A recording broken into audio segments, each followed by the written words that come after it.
Bismillahirrahmanirrahim. Assalamualaikum warahmatullahi wabarakatuh. Innal hamdalillah nahmaduhu wa nasta'inuhu wa nastaghfiruh wa na'udzu billahi min syururi anfusina wa min sayyiati a'malina. May yahdihillahu fala mudhillalah wa may yudlil fala hadiyalah. Asyhadu an la ilaha illallah wahdahu la syarikalah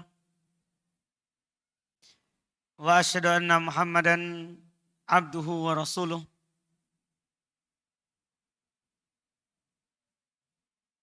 Sallallahu ala nabiyina Muhammadin wa ala alihi wa ashabihi wa man tabi'ahum bi ihsan ila yaumiddin. Amma ba'd. Kaum muslimin al-ikhwan rahimani wa rahimakumullah. Alhamdulillah, kembali di malam hari ini kita melanjutkan kajian kitab Aqidatus Salaf wa Ashabul Hadith karya al-Imam Abu Uthman Ismail ibn Abdurrahman As-Sabuni rahimahullahu ta'ala. Kita masih membaca penukilan beliau, wajibnya mengikuti sunnah dan meninggalkan yang namanya bid'ah. Perkara yang baru tidak dilakukan oleh Nabi dan tidak pernah dilakukan oleh para sahabat Nabi SAW. Paling terakhir kita membaca kisahnya Umar ibn Khattab bersama seorang yang bernama Sobik yang menanyakan mufradat Al-Quran, lafaz-lafaz Quran. Selanjutnya kata beliau rahimahullah, akhbarona Abu Abdurrahman Muhammad ibn Husain ibn Musa As-Sulami telah mengabarkan kepada kami Abu Abdurrahman Muhammad ibn Husain ibn Musa As-Sulami. Beliau berkata, amba'ana Muhammad ibn Mahmud Al-Faqih Al-Marwazi telah mengabarkan kepada kami Muhammad ibn Mahmud Al-Faqih Al-Marwazi. Haddatsana Muhammad ibn Umair Ar-Razi telah menceritakan kepada kami Muhammad ibn Umair Ar-Razi. Beliau berkata, haddatsana Abu Zakaria Yahya ibn Ayyub Al-Allaf At-Tujibi di Mesir. Telah menceritakan kepada kami Abu Zakaria Yahya ibn Ayyub Al-Allaf At-Tujibi di Mesir. Haddatsana Yunus ibn Abdul A'la. Kemudian beliau berkata, telah menceritakan kepada kami Yunus ibn Al-A'la. Beliau berkata, haddatsana Ashhab ibn Abdul Aziz. Telah menceritakan kepada kami Ashhab ibn Abdul Aziz. Dia berkata, sami'tu Malik ibn Anas, imam madhab dalam madhab Malikiyah. Saya mendengar Malik ibn Anas yaqul, beliau berkata, iyyakum wal bid'ah. Hati-hati kalian dari yang namanya bid'ah. Jadi mengingatkan bid'ah ini, kan sebagian orang bilang itu Wahabi yang suka bid'ah kan. Wahabi kapan? Imam Malik kapan? Imam Malik atba'ut tabi'in. sudah mengingatkan tentang apa? Bid'ah. Syekh Muhammad bin Abdul Wahab, ulama belakangan. Iya. Ini peringatan terhadap bid'ah sudah dari zaman Nabi bahkan. Ia mengingatkan bid'ah. Kan ada hadits Nabi SAW yang terkenal. Ketika beliau berwasiat kepada para sahabat. Di antara yang beliau wasiatkan apa? Alaikum bisunnati. Wajib bagi kalian berpegang dengan sunnahku. Wa sunnatil khulafa'ir rasyidin al-mahdiyyin min ba'di. Dan sunnahnya khalifah setelahku. Wa iyyakum wa muhdatsatil umur. Hati-hati kalian dari perkara baru. Yang mengatakan bid'ah itu sesat, itu sudah Nabi SAW. Fa inna kulla muhdatsatin bid'ah. Sungguh setiap perkara baru itu adalah bid'ah. Itu sudah turun-temurun dari zaman Nabi. Sahabat juga mengingatkan. Ini lihat Imam Malik rahimahullah. Beliau berkata, iyyakum wal bid'ah. Hati-hati kalian. Hindari. Yang namanya bid'ah. Ini disebut dengan istilah bahasa Arabnya at-tahdir. Peringatan. Dari Imam Malik rahimahullah. Kila ditanya kepada beliau. Ya Aba Abdillah. Mal bid'ah. Wahai Abu Abdillah. Kunyannya, nama panggilannya Imam Malik. Apa itu bid'ah? Apa itu bid'ah? Qal, berkata Imam Malik, ahlul bid'ah alladzina yatakallamuna fi asma'illahi wa sifatihi wa kalamihi wa ilmihi wa qudratihi la yaskutuna amma sakata anhu sahabatu wat tabi'un. Ahlul bid'ah adalah orang yang berbicara tentang nama Allah, sifat-sifat Allah, kalam Allah, ilmu Allah, kemampuan Allah. Mereka tidak diam dari apa yang para sahabat diam. Para Nabi SAW ketika turun Jibril menyampaikan kepadanya ayat, hadits. Nabi tidak pernah bertanya kepada Jibril. Jibril turun membawa ayat tentang istiwa. Yang banyak tempat diulang di Quran. Nabi tidak pernah bertanya bagaimana itu istiwa. Nabi diwahyukan kepadanya Allah turun ke langit dunia. Nabi tidak pernah bertanya bagaimana turunnya. Kosong gak ars? Para sahabat ketika Nabi SAW menyampaikannya kepada mereka.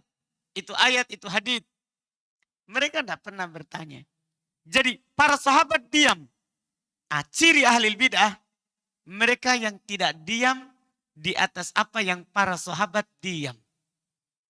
Jadi ciri kesesatan itu kalau bertanya pada apa yang para sahabat tidak bertanya tentangnya. Makanya Imam Malik rahimahullah ketika beliau ditanya, kaifastawa? Bagaimana Allah beristiwa? Apa beliau bilang? Al-kaifu majhul. Wal imanu bihi wajib. Was-su'alu anha bid'ah. Bagaimananya kita tidak tahu. Beriman terhadapnya wajib. Tapi bertanya tentangnya bid'ah. Nabi tidak bertanya. Para sahabat tidak bertanya. Dia datang bertanya. Makanya bertanya tentangnya adalah bid'ah. Itulah ciri ahli bid'ah. Ya, ini bukan tentang beda bertanya tentang hukum halal haramnya, beda. Ini bertanya tentang Allah Subhanahu wa ta'ala. Perkara Allah gaib dari kita. Kita harus mengimani apa yang disampaikan saja kepada kita. Lewat Quran, lewat hadits Nabi SAW. Maka wajar di sini lihat ciri ahli bid'ah. Mereka la yaskutuna amma sakata anhu sahabatu wat tabi'un. Mereka tidak diam dari apa yang para sahabat dan tabi'in generasi ketiga diam darinya. Generasi kedua, generasi pertama para sahabat, kedua tabi'in. Generasi ketiga atba'ut tabi'in. Generasi terbaik. Ketika mereka tidak berbicara berarti itulah yang harus kita lakukan. Ini penukilan Imam Malik rahimahullah. Sebentar ada penukilan dari Imam Syafi'i. Supaya kita paham apa pegangan ulama madhab pendirinya. Terkait dengan masalah akidah. Kata beliau, akhbaruna Abul Husain Ahmad ibn Muhammad ibn Umar Az-Zahidi Al-Khaffaf telah menceritakan kepada kami Abul Husain Ahmad ibn Muhammad ibn Umar Az-Zahid Al-Khaffaf. Amba'ana Abu Nuaim Abdul Malik ibn Muhammad ibn Adi Al-Faqih telah mengabarkan kepada kami Abu Nuaim Abdul Malik ibn Muhammad ibn Adi Al-Faqih. Qala beliau berkata haddatsana Ar-Rabi' ibn Sulaiman. Beliau berkata telah menceritakan kepada kami Ar-Rabi' ibn Sulaiman. Qala beliau berkata sami'tu Syafi'i. Saya mendengar Imam Syafi'i. Yaqul beliau berkata rahimahullah. Li'an yalqallahal abdu bikulli dambin. Ma khala syirka ahabbu ilayya min an yalqahu bisyai'in minal ahwa. Hati-hati dari hawa nafsu. Berkata atas nama Allah tanpa ilmu. Imam Syafi'i berkata, sungguh seorang hamba berjumpa dengan Allah dengan banyak dosa selain syirik. Lebih saya sukai daripada dia berjumpa dengan Allah membawa sesuatu dari ahwa, dari pemikiran sesat.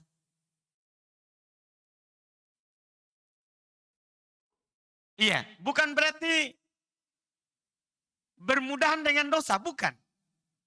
Berjumpa dengan Allah dengan banyak dosa selain bid'ah itu lebih beliau cintai daripada berjumpa dengan Allah membawa bid'ah. Masalahnya mungkin dulu antum pernah ingat waktu kita kaji kitab Lumatul I'tiqad sebelum ini. Ketika kita membahas telaga Nabi sallallahu alaihi wasallam. Saat orang-orang wurud datang ke telaga Nabi sallallahu alaihi wasallam, ada yang diusir dari telaga. Ada yang diusir dari telaga. Nabi berkata, ummati, ummati, itu umatku. Itu umatku. Tapi mereka dipalingkan dari telaga. Maka dikatakan kepada Nabi SAW, qad baddalu wa ghayyaru. Mereka telah merubah syariatmu. Mereka telah mengganti syariatmu. Sunnah jadi bid'ah, bid'ah jadi sunnah. Yang disyariatkan menjadi hal yang asing, tidak disyariatkan. Sementara yang tidak disyariatkan dia hidupkan. Dia hidupkan. Iya. Ini bermasalah.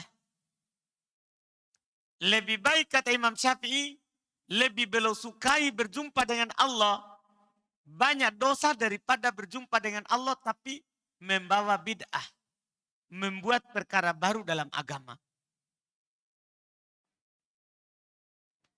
Kemudian beliau berkata lagi, ini penukilan-penukilan yang menganjurkan untuk kita berpegang dengan sunnah dan meninggalkan bid'ah. Akhbaroni Abu Thahir, Muhammad ibn al-Fadl, telah menceritakan kepada kami Abu Thahir, Muhammad ibn al-Fadl.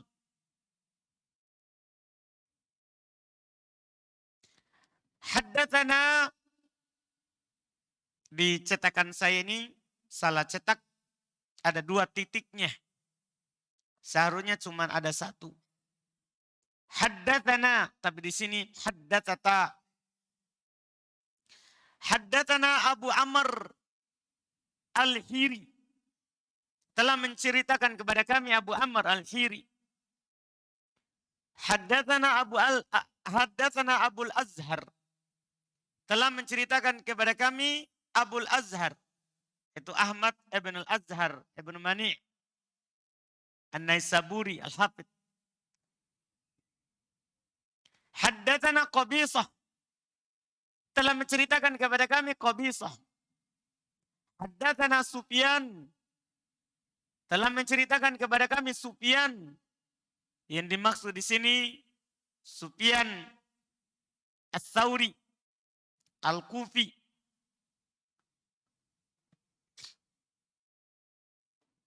An Ja'far ibn Burqan, dari Ja'far ibn Burqan. Ini membuat kita tahu kenapa di situ Sufyan Ats-Tsauri Al-Kufi, karena dia meriwayatkan dari Ja'far ibn Burqan, karena dia asalnya dari, beliau datang ke Kufa. Qala sa'ala rajulun, Ja'far ibn Burqan berkata, ada salah seorang bertanya kepada Umar ibn Abdul Aziz an syai'in minal ahwa, dari sesuatu berupa hawa nafsu. Orang-orang yang mengikuti hawa nafsunya. Faqala, maka berwasiat Umar ibn Abdul Aziz,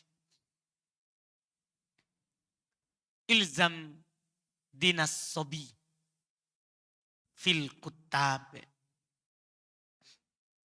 Masya Allah. Berpeganglah dengan agamanya anak kecil yang masih belum campur pemikirannya dengan pemikiran-pemikiran yang salah. Karena anak kecil itu lahir di atas fitrah. Iya. Jadi ketika beliau ditanya tentang ahlul bid'ah, apa harus saya lakukan kepada orang-orang yang mengikuti hawa nafsunya? Dia bilang, berpeganglah dengan agamanya anak kecil. Iya. Wal a'rabi, berpeganglah dengan agamanya orang-orang pedalaman. Itu lebih aman. Walha amma siwadalik, berpalinglah dari selain itu. Berpalinglah dari selain itu. Ini ketika beliau ditanya bagaimana tentang orang yang berpemikiran sesat.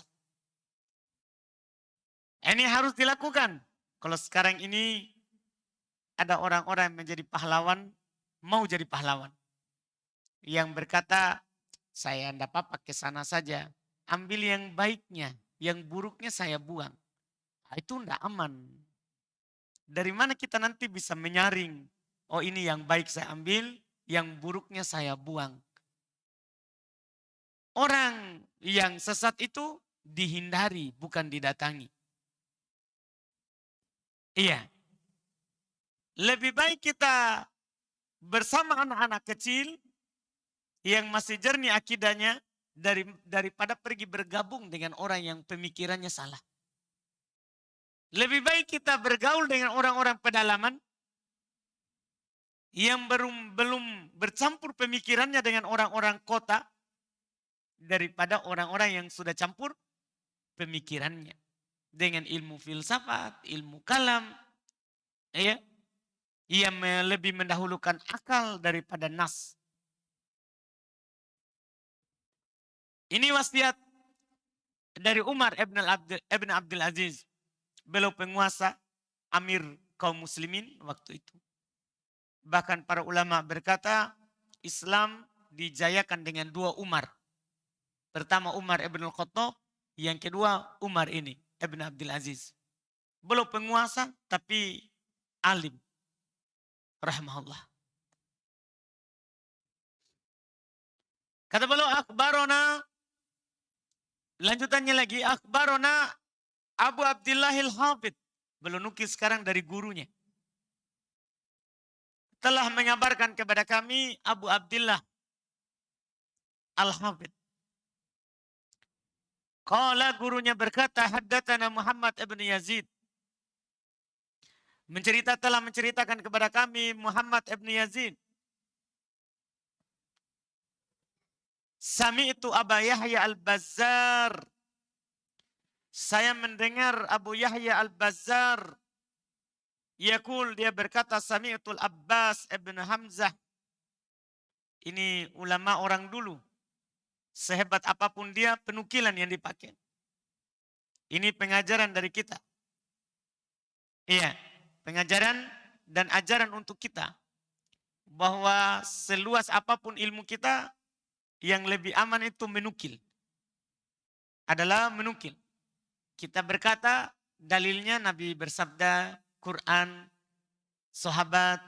Makanya kenapa kita bilang, kenapa selalu syekh ini disebut?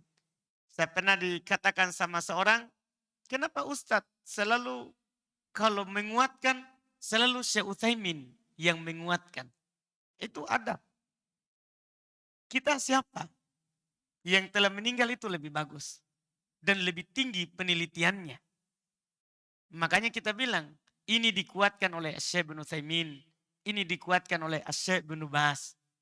Nah, itu lebih aman untuk kita. Daripada kita bilang, ini saya kuatkan. Buat siapa kita? Penelitiannya sudah berapa? Berapa buku yang kita sudah baca? Nah, itu tidak bagus untuk kita sendiri. Iya, lebih bagus itu adalah kita menukil dan menguatkan apa yang dikuatkan oleh ulama sebelum kita. Itu mimbabil waro, hati-hati namanya. Hati-hati. Karena mereka sudah banyak meneliti kita ini, ya, bukan anak kecil, bayi. Yang mau membanggakan diri tidak ada nilai.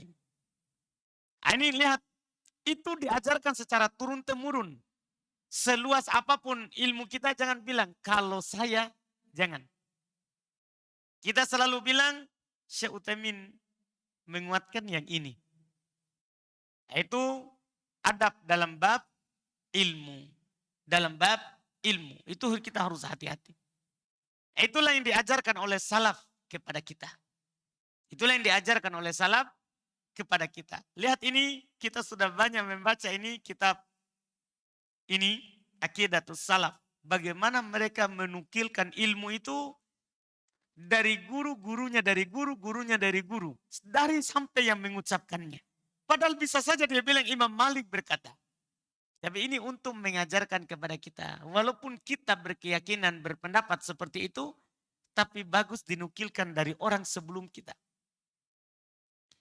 Iya, karena ilmunya salaf lebih berkah. Karena mereka lebih sedikit takalupnya, lebih sedikit, ya, lebih sedikit ucapannya. Tapi jelas. Jadi beliau berkata, Sami'tul Abbas ibn Hamzah. Saya mendengar Al-Abbas ibn Hamzah. Yaqul, dia berkata, Sami'tu Ahmad ibn Abil Hawari. Saya mendengar Ahmad ibn Abil Hawari. Yaqul, dia berkata, Sami'tu Sufyan ibn Uyainah. Saya mendengar Sufyan ibn Uyainah yaqul.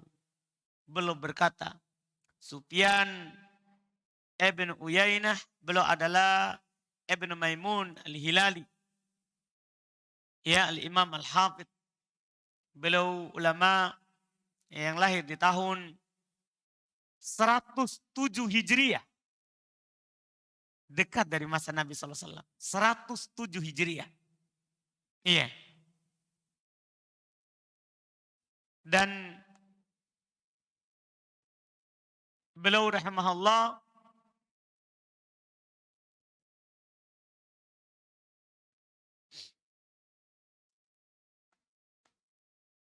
seorang ulama lahir di Kufah tapi tinggal di Mekkah.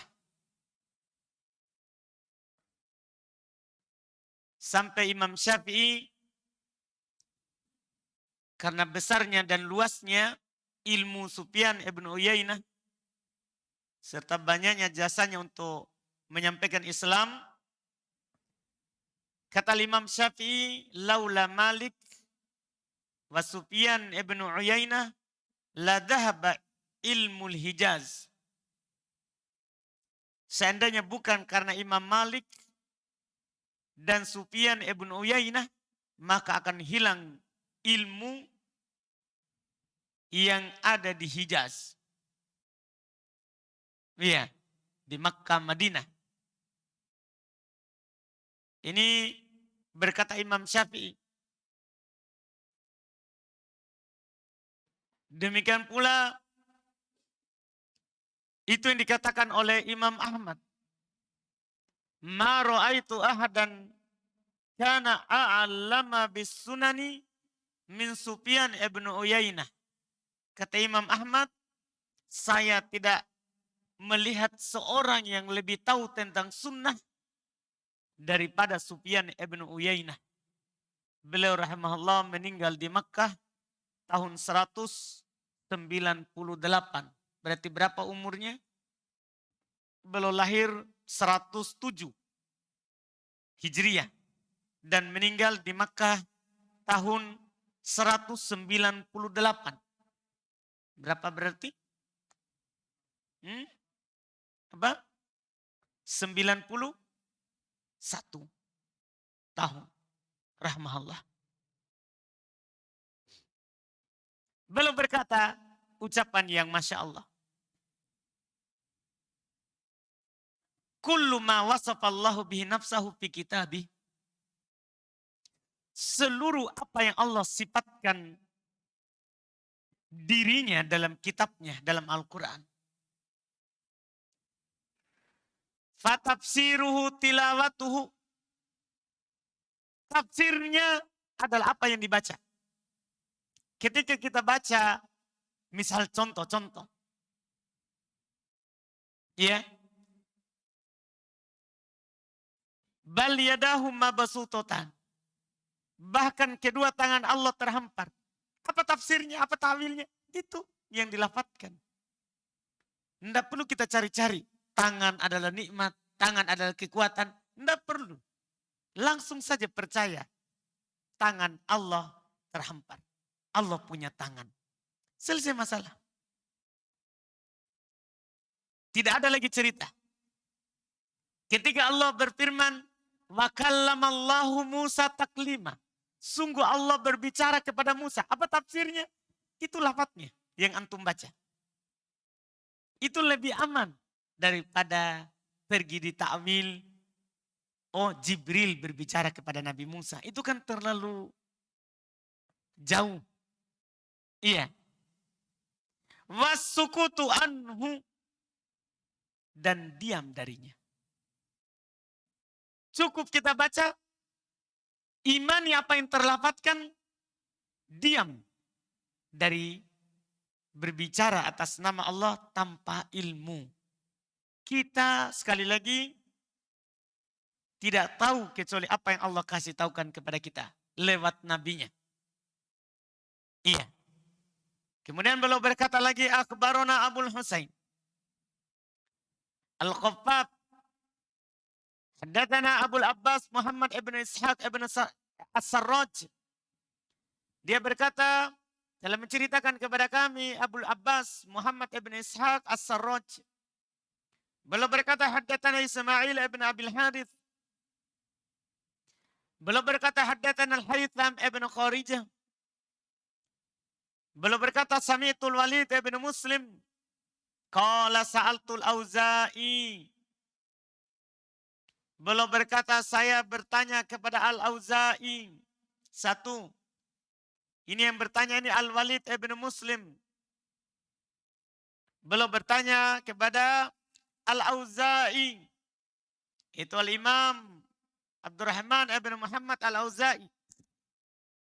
Wa Sufyan. Dan saya bertanya kepada Sufyan. Itu Sufyan Ats-Tsauri. Wa Malik ibn Anas. Dan saya bertanya kepada Malik ibn Anas. An hadhil ahadith fi sifat. Tentang hadith-hadith terkait dengan sifat. Sifat-sifat Allah. Allah turun. Allah murka. Allah benci. Allah cinta. Ya. Allah subhanahu wa ta'ala memiliki tangan. Semua hadits-hadits tentang sifat. War-ru'yah. Juga beliau bertanya tentang ar-ru'yah. Allah subhanahu wa ta'ala dilihat nanti di hari kiamat. Faqalu, semua berkata ini bukan seorang. Al-Auza'i, Sufyan, Malik. Semuanya berkata, amirruha kama ja'at bila kaif. Biarkan sebagaimana datangnya, jangan membagaimanakan. Ketika Allah katakan Allah punya tangan, percaya saja, beriman terhadapnya. Enggak usah bilang bagaimana tangannya. Ketika Nabi bilang Allah turun ke langit dunia, percaya Allah turun ke langit dunia. Jangan bertanya bagaimana turunnya. Kan kita cuma dikasih tahu Allah turun. Kita tidak dikasih tahu bagaimana turunnya. Jangan pergi bertanya, ars kosong enggak? Gimana? Kan ada 7 langit. Kan diturun ke langit dunia. Berarti Allah diliputi oleh langit yang 7. Tidak ada semua itu pertanyaan. Allah melakukan sesuai dengan apa yang dikehendaki. Jangan membagaimanakan. Ini adab bersama hadits Nabi SAW terkait dengan sifat. Qala al-Imam Az-Zuhri. Berkata al-Imam Az-Zuhri. Itu Muhammad ibn Muslim. Ibn Ubaidillah ibn Syihab Az-Zuhri.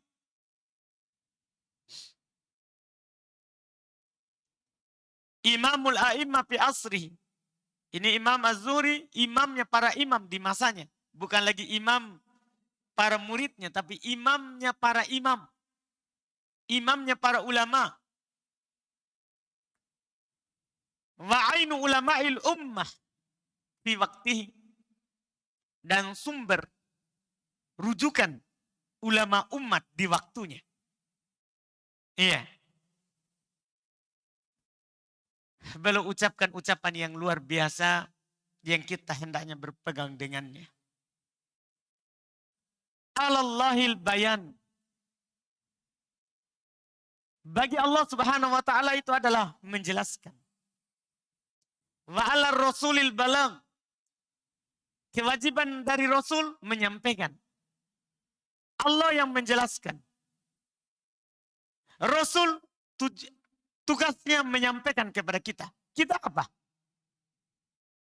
Wa alaina taslim. Bagi kita menerimanya. Bukan mengkritiknya dengan akal kita yang kurang. Sebenarnya kalau ini kita pegang, masing-masing kita di posisi kita, ini aman. Allah menurunkan kepada nabinya. Nabinya sampaikan kepada kita. Tugas kita menerimanya. Tugas kita menerimanya. Bukan menolak, mengkritik apalagi.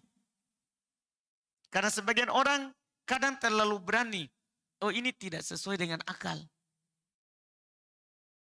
Kita tolak. Oh, ini haditsnya tidak mutawatir. Iya. Yeah. Oh, ini bukan Allah yang datang.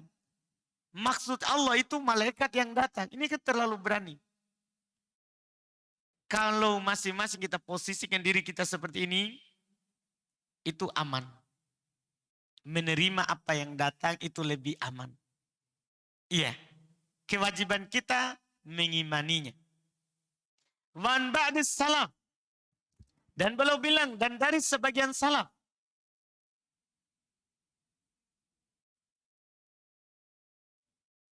Mereka berkata, Qadamul Islam la yathbutu illa ala qantarati taslim. Kaki Islam tidak akan kokoh kecuali di atas pijakan at-taslim. Menerima dengan pasrah, dengan hati yang penuh keikhlasan, penuh ketundukan, apa yang datang dari Allah dan yang datang dari nabinya. Iya. Ini kewajiban kita sebenarnya. Dan beliau berkata lagi, Akbarona Abu Thahir ibnu Khuzaimah. Telah menceritakan kepada kami Abu Thahir ibnu Khuzaimah. Haddatsana jaddi al-imam. Telah menceritakan kepada kami kakekku al-imam.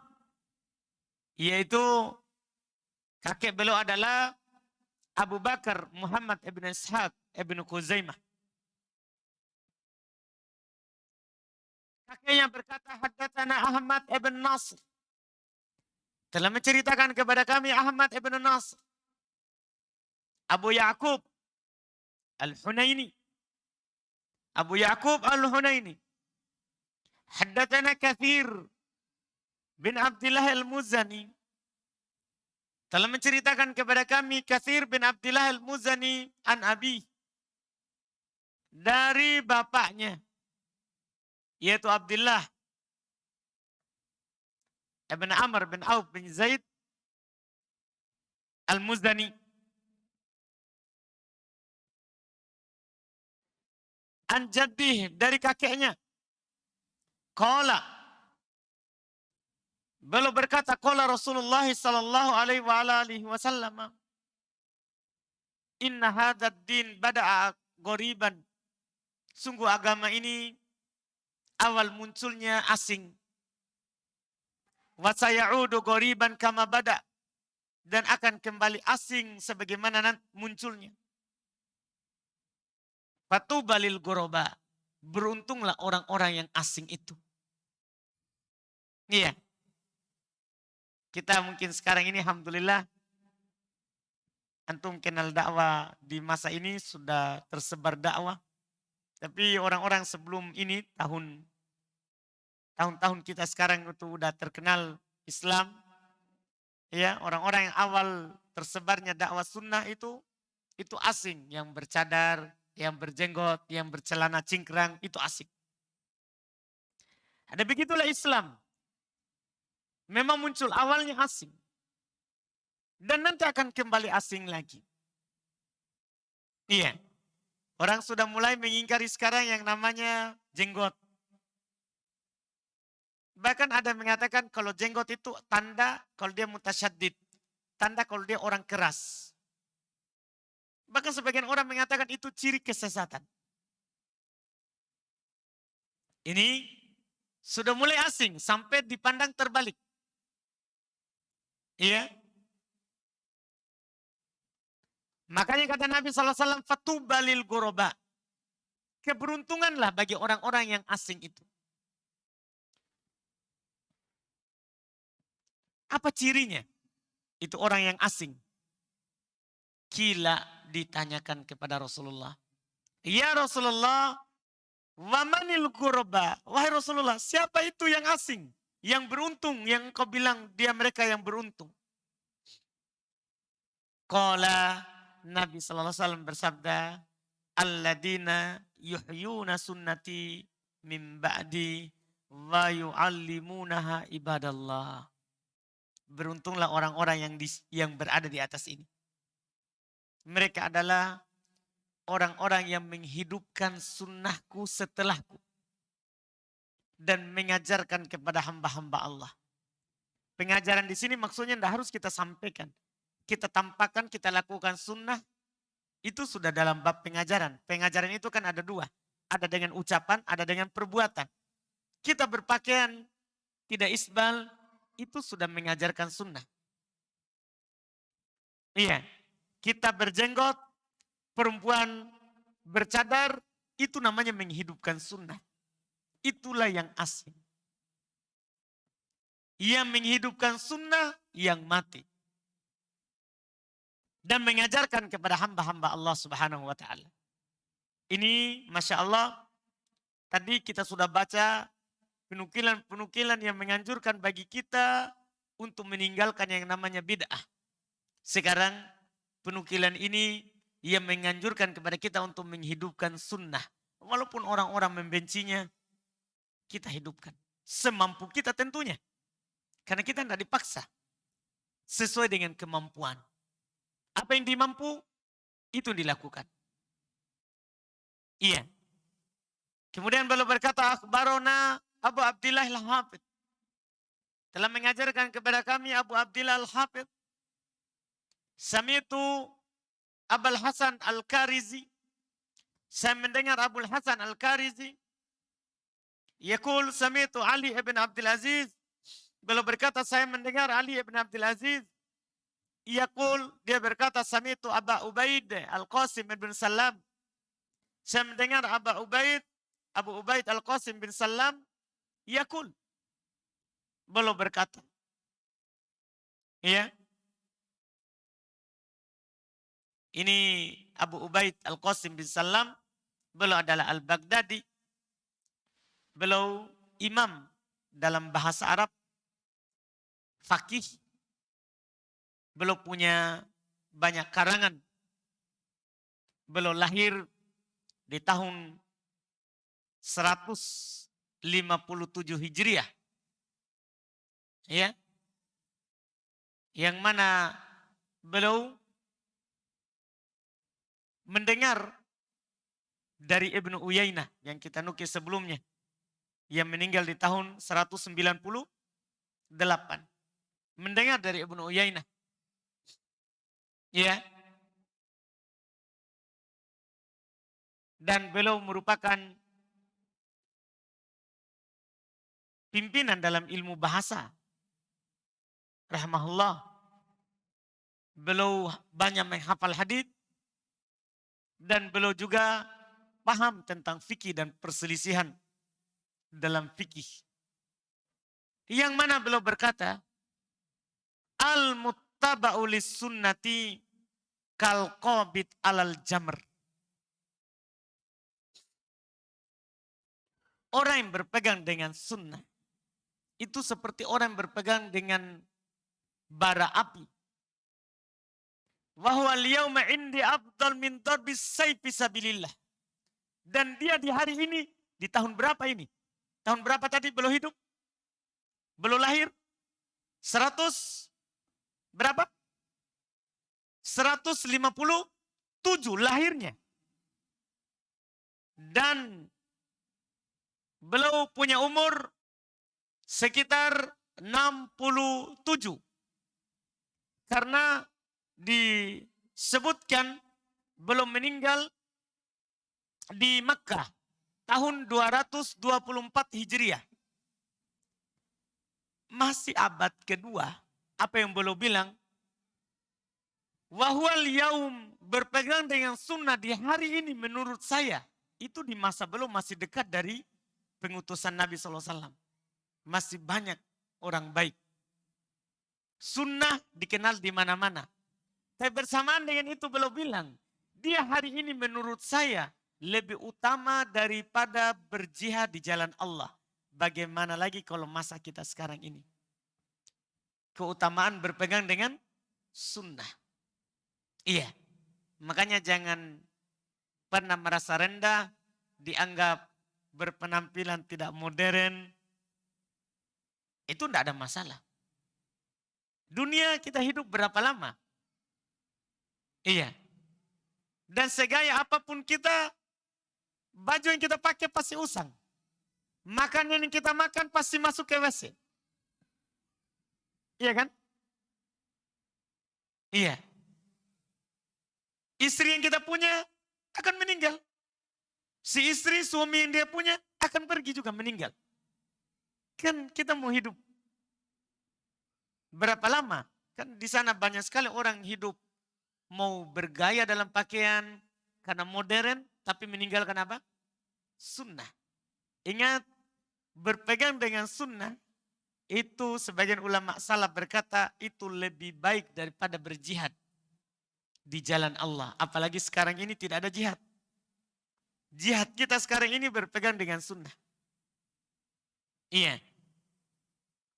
Berpegang dengan sunnah. Inilah jihad kita di hari-hari ini. Ini perkataan Masya Allah dari Abu Ubaid Al-Qasim Ibn Salam. Dan mungkin kita cukupkan dulu. Masih ada lagi perkataan setelahnya. Tapi nanti waktunya akan terlalu panjang. Insya Allah kita lanjutkan lagi di pertemuan akan datang. Mudah-mudahan apa yang kita baca hari ini memberikan dorongan ya untuk kita supaya lebih semangat lagi mengamalkan dan berpegang dengan sunnah. Serta lebih membuat kita berhati-hati dari perkara bid'ah. Walaupun banyak orang menghiasinya dengan ucapan-ucapan yang indah. Dengan ucapan-ucapan yang indah. Alhamdulillah kita adzan dulu baru kita baca beberapa pertanyaan. Wallahualam. Ada dua kertas. Kita lihat. Ini pertanyaan pertama. Kami kedatangan tamu yaitu paman saya yang sudah 1 pekan menginap di rumah. Pamanku ini saudara tirinya ibu saya, yaitu satu ibu beda bapaknya. Bolehkah istri saya membuka cadarnya di hadapan paman saya? Ya tidak boleh karena paman itu bukan mahramnya dari istri. Paman itu bukan mahramnya dari istri. Yang mahramnya istri kita itu yang ke atas, bukan yang ke samping. Yang ke atas maksudnya bapaknya suami, bapaknya atau bapaknya ibunya yang ke atas. Ke atas terus kalau masih hidup, bukan yang ke samping. Saudaranya ibu, saudaranya bapak, bukan. Itu bukan. Maka kita tidak buka cadar darinya. Kalau memang berat pakai cadar ya yang seperti yang keluar, ya kan sekarang banyak cadar yang dijual, cadar yang terpisah. Yang bisa dipakai kapan saja. Itu ya dilakukan. Karena tidak boleh kita membuka cadar di hadapannya. Kemudian ada pertanyaan berikutnya, apa keutamaan pahala yang kami dapatkan saat memuliakan tamu di rumah? Keutamaan yang paling besar itu adalah tanda kita beriman kepada Allah Subhanahu wa taala dan hari akhirat. Kata Nabi SAW dalam hadits riwayat Imam Al-Bukhari ya dan yang lainnya, man kana yu'minu billahi wal yaumil akhir fal yukrim dhaifahu. Siapa yang beriman kepada Allah dan hari akhirat, hendaklah dia muliakan tamunya. Artinya ini isyarat bahwa yang memuliakan tamunya itu adalah tanda keimanannya. Dan kita paham apa yang didapatkan oleh orang-orang yang beriman. Yang beramal dengan keimanannya. Bagi mereka surga. bagi mereka surga. Itu wallahualam di antara pahala dan keutamaannya.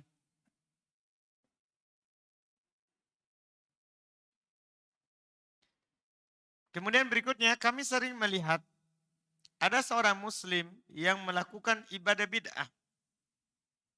Namun kami diamkan saja dan enggan menegurnya karena kami khawatir menimbulkan fitnah dan perdebatan karena ilmu kami masih dangkal. Apakah kami termasuk orang yang berdosa karena tidak memberitahukan tentang ilmu yang kami dapatkan dari Allah? Tidak berdosa. Ya, kalau kita melihat dan tidak bermanfaat baginya. Artinya kita tahu ini orang kalau dikasih tahu tidak ada kebaikannya. Dia tidak terima. Tentunya kapan kita tahu itu? Ya dari kebiasaan kita bersamanya. Kita melihatnya orangnya gimana. Orangnya gimana. Kalau itu bermanfaat kita kasih tahu. Kita sampaikan. Kalau tidak ingkari saja. Perlihatkan kalau kita tidak seperti itu. Ya dakwakan dengan cara kita melakukan sebaliknya dari yang dia lakukan. Kalau dia dapat hidayah dari Allah Subhanahu wa taala, maka dia akan penasaran dan berusaha untuk berubah dari apa yang dia lakukan. Wallahualam. Ini kalau kita tidak mampu. Dan kalau kita mampu tapi kita tidak sampaikan, itu baru berdosa. Kita mampu menyampaikannya. Tidak ada juga yang menghalanginya. Tidak ada bahaya bagi kita. Dan kita tidak sampaikan, itu baru nanti berdosa. Karena kita menyembunyikan ilmu. Karena kita menyembunyikan ilmu.